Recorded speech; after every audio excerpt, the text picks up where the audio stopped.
Morning everyone. Class 2। आज हम लोग व्याकरण में लेसन नंबर 6 पढ़ेंगे, पाठ 6, जो आपको मिलेगा पेज नंबर 24 में। उसमें हम लोग आज क्रिया पढ़ेंगे। क्रिया क्या है? क्रिया का अर्थ क्या है? क्रिया का अर्थ है काम करना। जब कोई भी काम हो रहा होता है तब हम उसे क्रिया कहेंगे। तो यहाँ पर आपके किताब में कुछ चित्र बने हुए हैं और चित्र के अनुसार यहाँ पर वे लोग कुछ ना कुछ काम कर रहे हैं। तो पहला चित्र हम देखेंगे, मोहिनी किताब पढ़ रही है, यानी कि मोहिनी पढ़ने का काम कर रही है।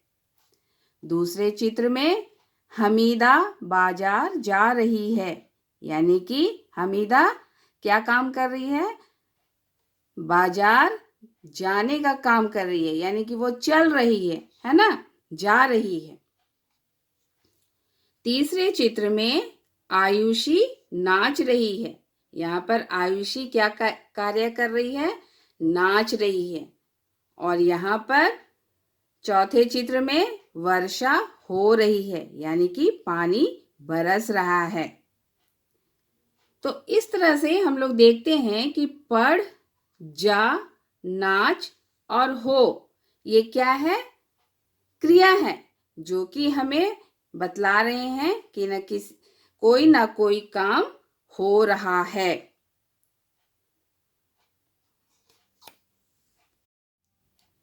तो इस तरह से हम क्रिया की परिभाषा लिख सकते हैं। जिन शब्दों से किसी कार्य के करने या होने का पता चले उसे क्रिया कहते हैं।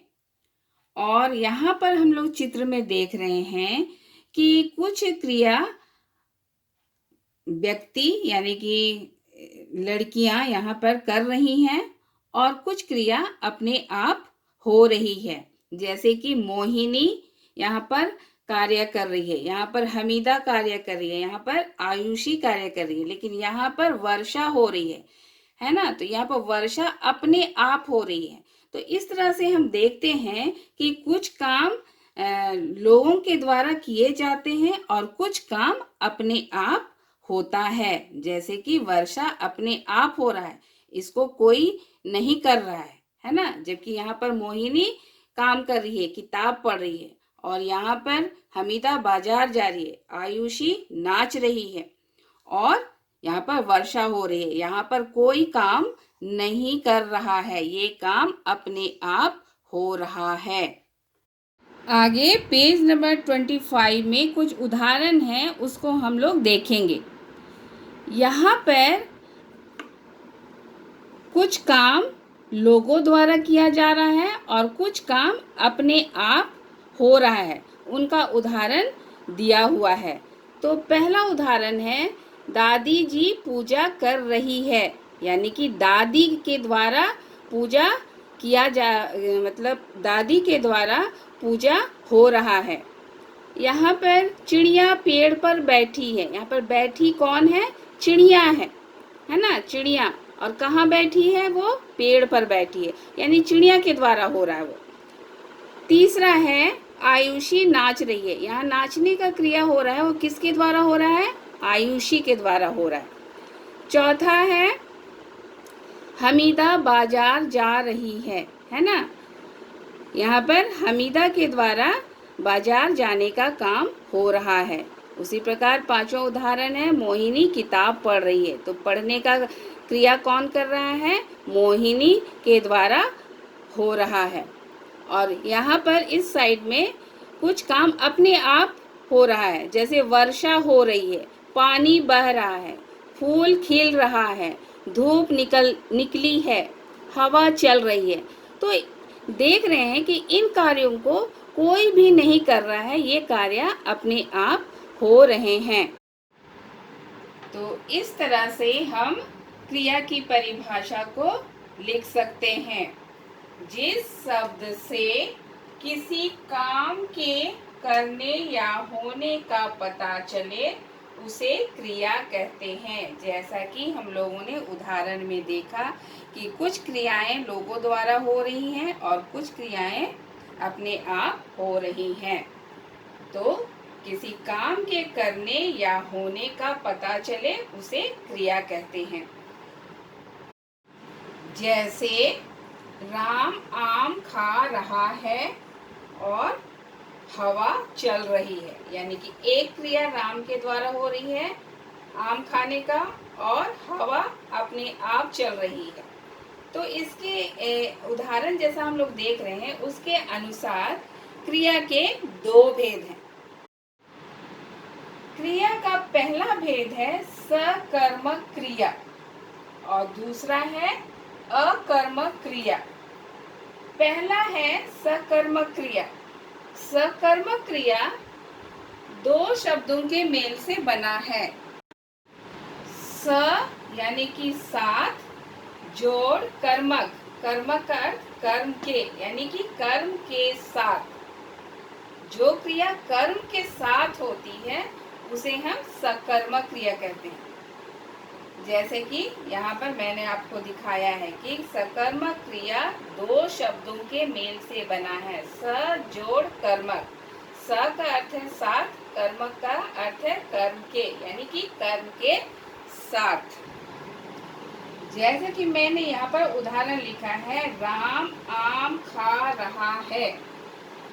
इसमें राम करता है, यानी कि काम करने वाला है ना। काम करने वाले को क्या कहते हैं? कर्ता कहते हैं। तो राम हुआ कर्ता, आम क्या हो गया? कर्म हो गया, जिसको खाया जा रहा है, और खा रहा है ये क्रिया हो गई, है ना। तो यहाँ पर क्रिया कर्म के साथ हो रही है, यानी किसको खाया जा रहा है? आम को खाया जा रहा है। यानी जिस पर क्रिया का फल पड़ता है उसे हम कहेंगे सकर्मक क्रिया। यानी जिस क्रिया में कर्म होता है उसे हम सकर्मक क्रिया कहते हैं। यानी कि क्रिया के साथ क्या, किसे, कहाँ आदि लगाकर यदि हम सवाल करते हैं और जो उत्तर आता है उसे सकर्मक क्रिया समझना चाहिए। यानी कि जो उत्तर आएगा वो सकर्मक होगा, यानी कर्म के साथ क्रिया हो रहा है ना, उसे सकर्मक क्रिया कहते हैं। जिस प्रकार सकर्मक क्रिया दो शब्दों के मेल से बना है उसी प्रकार अकर्मक क्रिया भी दो शब्दों के मेल से बना है। अ जोड़ कर्मक, यानी अ का अर्थ हुआ बिना और कर्म का क्या बतलाए थे कि कर्म के, यानी कर्म के बिना, यानी कर्म के बिना जो क्रिया होती है उसे अकर्मक क्रिया कहते हैं। जैसे कि मैंने यहाँ पर उदाहरण लिखा है हवा चल रही है, दूसरा लिखा है नेहा रोती है। यानी कि कर्मक क्रिया को जानने के लिए यदि हम इसमें किसे, क्या, कहाँ लगाकर यदि सवाल करते हैं तो कोई उत्तर नहीं मिल रहा है। हवा चल रही है, क्यों चल रही है? नेहा रोती है, क्यों रोती है? हमको इसका जवाब नहीं मिल रहा है। यानी कि जिस क्रिया में क्या, किसे, कहाँ आदि लगाकर सवाल करने पर कोई उत्तर नहीं मिलता है उसे हम अकर्मक क्रिया कहते हैं। तो हम सकर्मक क्रिया और अकर्मक क्रिया की परिभाषा को देखेंगे। सकर्मक क्रिया, जो क्रिया कर्म के साथ होती है उसे सकर्मक क्रिया कहते हैं। जैसे मीना किताब पढ़ रही है, हाथी सड़क पर चल रहा है। जैसे किताब और सड़क क्या हो गए? कर्म हो गए, यानी कि ये कर्म हुए और ये क्रिया हुए, है ना। और क्रिया कर्म के साथ हो रही है। दूसरा है अकर्मक क्रिया। अकर्मक क्रिया की परिभाषा हम इस तरह से लिख सकते हैं, जो क्रिया कर्म के बिना होती है उसे अकर्मक क्रिया कहते हैं। जैसे नेहा रोती है, पानी बह रहा है। यानी कि यहाँ पर सिर्फ संज्ञा के साथ क्या है, क्रिया है, यहाँ पर कर्म नहीं है। यानी कि जो क्रिया कर्म के बिना होती है उसे हम अकर्मक क्रिया कहते हैं। और जिसमें हम क्या, किसे, कहाँ आदि लगाकर सवाल करने पर कोई उत्तर नहीं मिलता है उसे हम अकर्मक क्रिया कहते हैं। जैसे कि यहाँ पर हम सवाल कर रहे हैं, नेहा रोती है, क्यों रोती है? उसका उत्तर हमको नहीं मिल रहा है। पानी बह रहा है, किस लिए बह रहा है? हमको इसका उत्तर नहीं मिल रहा है। तो हमको क्या समझना चाहिए कि ये अकर्मक क्रिया के उदाहरण हैं। हम अकर्मक क्रिया वाले शब्द को सकर्मक क्रिया वाले शब्द बना सकते हैं। जैसे कि मैंने यहाँ पर कुछ उदाहरण लिखा है, उनको आप देखेंगे। ये रोना अकर्मक क्रिया है, रुलाना सकर्मक, उठना अकर्मक, उठाना सकर्मक, बहना अकर्मक, बहाना क्या हो गया, सकर्मक, पढ़ना अकर्मक, पढ़ाना सकर्मक। इस तरह से अकर्मक क्रिया से सकर्मक क्रिया बनाई जा सकती है। हम क्रिया के कुछ अन्य रूपों के विषय में भी जानेंगे। जैसे हम कभी कभी वाक्य बनाते हैं तो दो क्रियाएं उन वाक्यों में आ जाते हैं। जैसे चले जाना, मार डाला, है ना। जैसे राम ने रावण को मार डाला, तो चले जाना, चलना क्रिया और जाना क्रिया, दो क्रिया है इसमें, है ना। इसमें मारना क्रिया और डालना क्रिया, दो क्रियाएं शामिल हो जाती हैं जिन वाक्यों में उसे हम संयुक्त क्रिया कहते हैं, है ना। जैसे राम ने रावण को मार डाला, तो मारना एक क्रिया हुआ और दूसरा क्रिया हुआ डालना। तो दो क्रियाएं जब मिल जाती हैं एक वाक्य में तो उसे हम संयुक्त क्रिया कहते हैं। उसी प्रकार से सहायक क्रिया, जैसे कि मैंने उदाहरण लिखा है, खेल रही है, यानी खेलना क्रिया हुआ और रही है क्या हो गया, सहायक क्रिया। यानी मूल क्रिया हुआ खेलना और सहायक क्रिया हुआ रही है। उसी प्रकार गिर गई,